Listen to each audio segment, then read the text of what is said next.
საქართველოს საერთაშორისო ტურიზმიდან იანვარ-სექტემბერში 4 მილიარდ დოლარზე მეტი შემოსავალი მიიღო. ეს მაჩვენებელი რეკორდულია და 5%-ით აჭარბებს გასული წლის ანალოგიურ პერიოდს.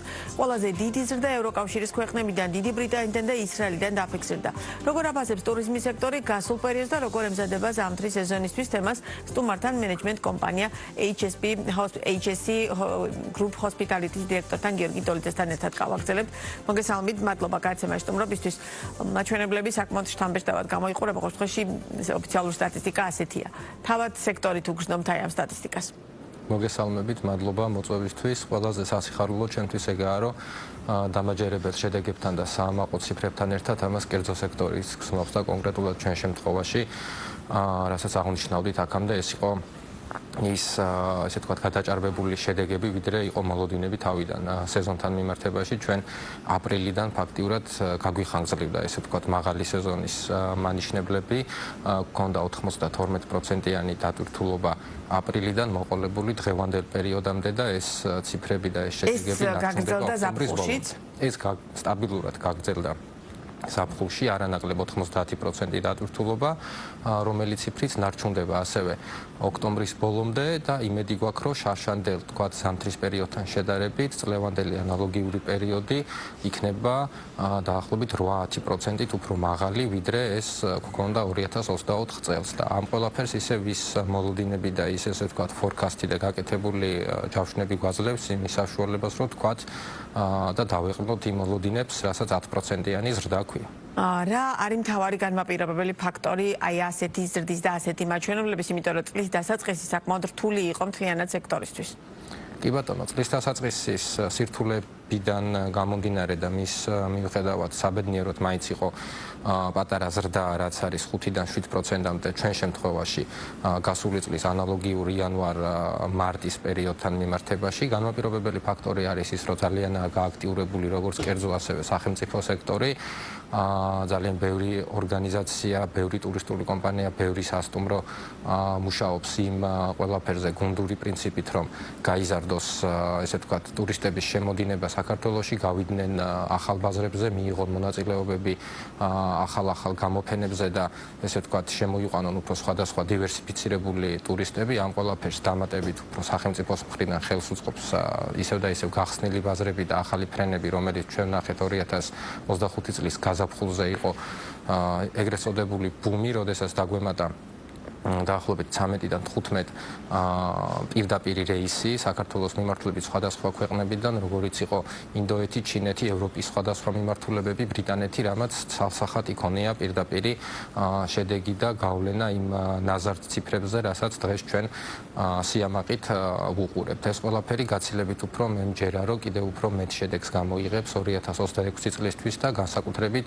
უფრო დიდი ნახტომი და დიდი ზრდა გვექნება ევროპის მიმართულებებიდან საქართველოში ჩამოსული ვიზიტების კუთხით. თქვენ დაახლოებით ახლა ახსენეთ, რომელი მიმართულებებიდან ქონდათ საკმაოდ კარგი შედეგები, თუმცა მაჩვენებლები, რომლებიც მე წავიკითხე, იქაც ლიდერის პოზიციაზე იყო ევროკავშირი, ბრიტანეთი. რეალურად რამდენად და ისრაელი. რეალურად რა არის განმაპირობებელი, რომ დაუშვათ ამ ქვეყნებიდან გარდა იმ ნაწილისა, რომ ბრიტიშია, რომ მან დაიწყო ფრენა და EasyJet, შესაბამისად ეს ალბათ ერთგვარი განმაპირობებელი ფაქტორი იყო ბრიტანეთიდან მოგზაურთა რაოდენობის ზრდისა, თუმცა მთლიანობაში მაგალითად იგივე ევროკავშირის ნაწილზე რა მიმუშავა, ანუ რა არის მთავარი მიზეზი, რომ დაუშვათ ამ სეგმენტიდან საკმაოდ სოლიდური რაოდენობით ტურისტი მივიღეთ 2025 წლის ამ მოცემულ მონაკვეთში. როგორც იცით, აქამდეც ევროპის მიმართულება საქართველოში იყო საკმაოდ აქტიურად დაინტერესებული და თავარი და უმნიშვნელოვანესი განმაპირობებელი ფაქტორი, რატო შეიძლება ნაწილობრივ ქონოდათ დისკომფორტი საქართველოში ჩამოსვლისთვის, ეს იყო პირდაპირი ფრენები. ასე რომ არ შეიძლება არ გაესვას ამას ხაზი, იმიტომ რომ თავარი ამომავალი წერტილი ევროპელის კომფორტულობისთვის არის მარტივი ხელმისაწვდომობა ამა თუ იმ ქვეყანაში, სადაც უნდა რომ ჩავიდეს. ამას შემდეგ მოყვება უკვე ის 4 სეზონის მიმართულება და ამხელა ისტორიის და კულტურის მქონე ქვეყანა, რომელიც თავაზობს ერთდროულად ძალიან ბევრ მნიშვნელოვან და მათთვის ღირსშესანიშნავ ობიექტების მონახულებას, ისტორიის გაცნობას, კულტურული ტურების ჩატარებას, გასტრონომიას, ღვინის ტურიზმს, სხვადასხვა გასართობ აქტივობებს, რომლებიც წლიდან წლამდე უფრო ემატება საქართველოს და ძალიან მიხარია და ვისურვებ, რომ კიდევ უფრო მეტი, ესე ვთქვათ, აქტივობა და საერთაშორისო კონცერტი იქნება თუ ღონისძიება ჩატარდეს საქართველოში, რომ უფრო მოვიზიდოთ ის ახალგაზრდა სეგმენტი, რომელიც ყველაზე მეტად გამოირჩევა ხოლმე მაღალმხარჯვებულნარიანობით, რასაც ყველა ერთად ვთანხმდებით, რომ საქართველოსთვის არის ამომავალი წერტილი და ყველაზე, ესე ვთქვათ, სტაბილურად მნიშვნელოვანი, რომ მოხდეს წლიდან წლამდე საქართველოს ტურიზმის კიდევ უფრო მეტად გაზრდა და სტაბილურობის შენარჩუნება. მაგალითად, აზიური ბაზრები, საინტერესო იგივე არაბული ქვეყნები და ამ შემთხვევაში ჩინეთი, ინდოეთი ახსენეთ თქვენ. რამდენად დიდია რაოდენობრივად ამ ქვეყნების წილი და რამდენად ბევრ ტურისტს მასპინძლობთ, თუნდაც იგივე ტურიზმის ეროვნული ადმინისტრაცია და სახელმწიფო ძალიან აქტიურად არის პოზიციონირებს სხვადასხვა მარკეტინგული კამპანიებით, ასევე გამოფენებში მონაწილეობის მიღებით, მაგრამ რამდენად რეალურად იდგმება ნაბიჯები ამ შემთხვევაში ტურიზმის სექტორის გადმოსახედიდან გეკითხებით, რომ რაც შეიძლება მეტი ტურისტი მივიღოთ ამ ქვეყნებიდან, რადგან ყველასთვის ცნობილია, რომ ეს ნაწილი ჩვენ შემთხვევაში დაუშვათ იგივე არანაკლები მაღალმხარჯველობით გამოირჩევა. კი ბატონო, ვეცდები რომ ისე ვთქვათ, სწორად გიპასუხოთ მაგ კითხვაზე, რაც შეეხება აზიის ბაზარს. ნახეთ აქაც რომ როგორც სახელმწიფო, ასევე კერძო სექტორი ერთობლივად ცდილობს, რომ რაც შეიძლება მეტი ტურისტი მოიზიდოს აზიური მიმართულებებიდან. ჩვენ თუ გადავხედავთ ჩვენ გასული წლების სტატისტიკებს, ნახავთ, რომ ნომერ პირველი, თბილისსა და ბათუმისთვის ყოველ შემთხვევაში არის და იყო ისრაელის მიმართულება, შემდეგ არის მეზობელი ქვეყნები, არის აზიური ქვეყნები, როგორც ესე ვთქვათ, ემირატები, ისე ინდოეთი და უკვე ჩინეთიც დაგვემატა, საიდანაც ხედავთ, რომ ნაკადები არის ძალიან მზარდი. უნდა ვთქვათ, რომ აზიური მიმართულება ქმნის და ქმნიდა დღეს საქართველოში, ესე ვთქვათ, მასას, იმ ძირითად, ესე ვთქვათ, დატვირთულობას, რაც შეიძლება რომ დავარქვათ მასიური ტურიზმი და დიდი ნაკადების ერთბაშად შემოსვლა, გამომდინარე იქიდან, რადგან ჯგუფებით და მოგზაურობებით უყვართ მოგზაურობა, შეიძლება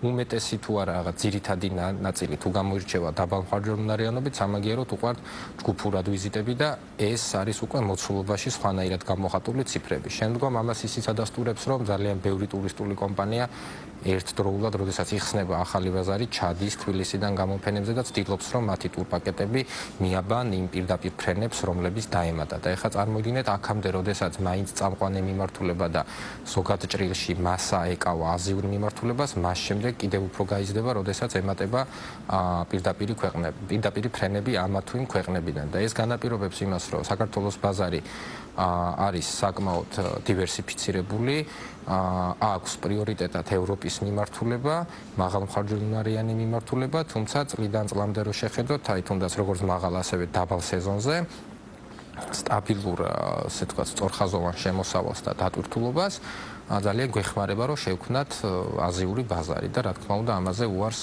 ვერ ვიტყვით და პირიქით განსაკუთრებით ჩინეთი ძალიან სასურველი ბაზარი არის ჩვენთვის, იმიტომ რომ თქვათ ინდოეთს თუ შევადარებთ, როგორც გამოირჩევიან ჯგუფური ვიზიტებით, ასევე კიდევ უფრო მაღალმხარჯვებულნარიანი და კიდევ უფრო მეტად მოწესრიგებული ტურისტები არიან ჩინეთის ბაზრით. აქვე ძალიან საინტერესოა, მზადება უკვე დავუშვათ ზამთრის სეზონისთვის. ჩვენ ზოგადად რაღაც ისეთი სიტუაცია გვაქვს ხოლმე, რომ მაინც ზაფხულის სეზონზე ვაკეთებთ აქცენტს, თუმცა გვაქვს ამბიცია, რომ ვიყოთ 4-ვე სეზონის ქვეყანა, ხო? რა ტენდენცია გვაქვს მაგალითად იგივე ზამთრის სეზონისთვის, თქვენ ახლა ახსენეთ ჯავშნები გვაძლევს იმის თქმის საშუალებას, რომ საფუძველს რომ დავუშვათ კარგი მოლოდინი გქონდეს. მაგრამ რა არის ამ ნაწილში გამოწვევა მაგალითად და რას ურჩევდით თუნდაც იგივე ადამიანებს, რომლებიც გარკვეულწილად აპირებენ მიმართულებით ზამთრის სეზონი გამოიყენონ, იმიტომ რომ მაქსიმალურად გავააქტიუროთ დავუშვათ იგივე ზამთრის ნაწილიც და არ ვიყოთ მხოლოდ ჯერჯერობით მაინც წამყვანი სეგმენტი, მაინც ზაფხულის სეზონია ხოლმე, განსაკუთრებით შავი ზღვისპირეთის შემთხვევაში, ხო? ამიტომ საინტერესო, რამდენად მზად ვართ და რა ნაბიჯებია გადასადგმელი იმისთვის, რომ დავუშვათ ზამთრისთვის ვიყოთ მზად. ქვეყანას თუ გადავხედავთ, ქვეყნის მთლიანი მოცულობის დაახლოებით 70% რომ დავიყვანოთ ტურიზმის სეზონურობის დონეზე, ნახავთ რომ ეს 70% არის ესე ვთქვათ, გვიანი გაზაფხულიდან ადრეულ შემოდგომამდე სეზონი, რაც თავისთავად ასეა და ამას გვერდს ვერ აუვლით. ის 4 სამთო-სათხილამურო მიმართულება, რომელიც გვაქვს საქართველოში არის ცალსახად ზამთრის სეზონი და მათი კუთხით არის მაღალი სეზონი დეკემბრიდან მარტის 15-მდე ან მარტის ბოლომდე, ესეც პირდაპირაა ხოლმე დამოკიდებული ამინდზე და ეხმარება ის გათვალიანების სისტემები, რომლებიც დამონტაჟებულია ამა თუ იმ ლოკაციებზე. თბილისისთვის, ბათუმისთვის, კახეთისთვის და მსგავსი მიმართულებებისთვის, ქუთაისისთვის არის ზაფხული, გაზაფხული და ადრევის შემოდგომა თავისთავად, ესე ვთქვათ, მაღალი სეზონი.